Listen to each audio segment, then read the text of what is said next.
जलसंधारणचं कंत्राट मिळवण्यासाठी भलताच उपद्व्याप पीएमटी आणि परिवहन मंडळाची एसटी बस दाखवली स्वतःच्या मालकीची. 16 कोटी रुपयांना घेतलेलं काम आता पोहोचलं 272 कोटींवर. विकास कामं होत नसतील तर राजीनामे द्यावे का? आमदार प्रशांत ठाकूरांचा सरकारला घरचा आहेर. पनवेलमधल्या पाणी प्रश्नावरून प्रशांत ठाकूर आक्रमक. विधिमंडळाच्या पायऱ्यांवर विरोधकांचं भोपळा आंदोलन. विधिमंडळाच्या पायऱ्यांवर सत्ताधाऱ्यांविरोधात घोषणाबाजी.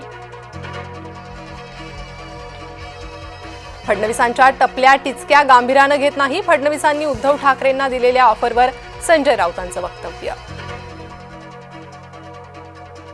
धनंजय मुंडेंच्या काळात सर्वाधिक पीक विमा घोटाळा. सुरेश धसांचा धनंजय मुंडेंवरही गंभीर आरोप.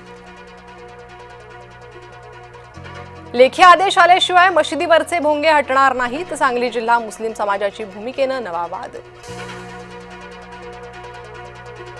आक्षेपार्ह स्टेटस ठेवून मराठी माणसाचा अपमान. विक्रोळीतील मनसैनिकांनी दुकानदाराचा उतरवला माज. कारचे टायर फुटल्यानं कार नाल्यात पलटली. भीषण अपघातात 7 जणांचा मृत्यू. वणी रस्त्यावर दिंडोरी भागातील घटना.